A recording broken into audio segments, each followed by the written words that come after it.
Hello, I am Putri Nabila from International Women University, and this time I will talk about combating violence extremism against women as an effort toward gender equality. You know, the COVID-19 pandemic has created a difficult and vulnerable situation for extremists to influence others to join the campaign to support violence. Violent extremism is an act of violence motivated by or associated with extreme ideologies or beliefs. It involves using violence means or threatening extreme violence to support or carry out acts of terrorism. In their strategic message, violence extremism group always place women as saviors or cases of conditions that are considered immoral. Almost all experts agree that intolerance content online is harmful to women in offline spaces, and that COVID-19 has resulted in more significant insecurity for women affected by violence extremism in terms of radicalization, recruitment, and the effect of online discourse promoting sexist view, control, and subjugation of women.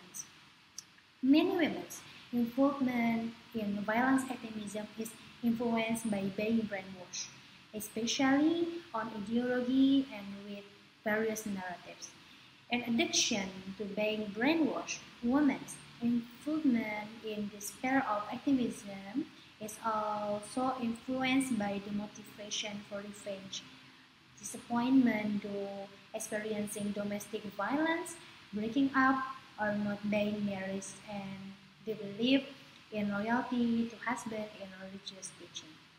The presence of women in circle of activism is not a sign of the existence of women, but rather the exploitation of women by radicalism group in achieving their goal.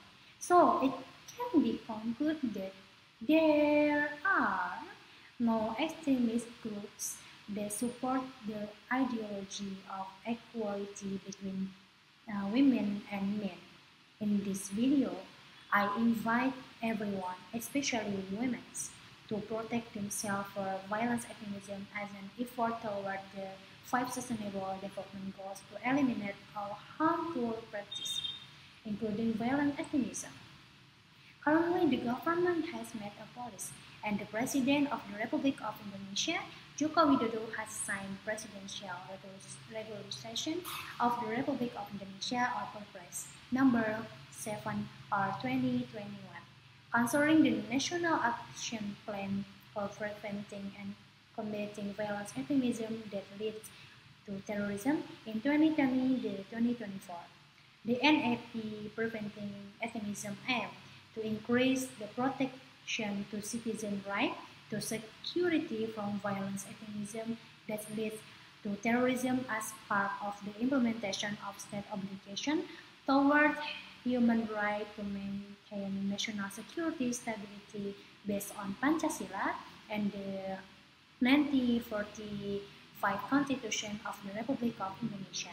NAP Preventing Extremism prioritizes a soft approach to tackling violence extremism that lead to terrorism. In addition, there is a need for participatory support from all of us so that the prevention of violence extremism can be achieved to the maximum. I invite everyone to make joint effort starting with ourselves.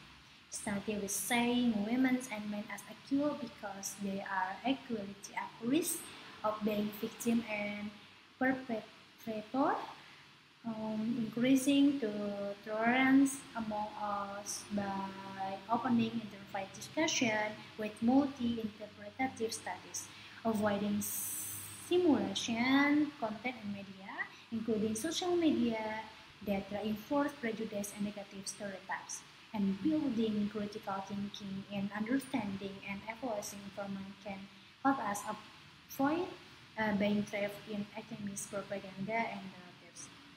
The most important is to see each other as human beings who must be respected without discrimination. So, let us embrace peace. Thank you.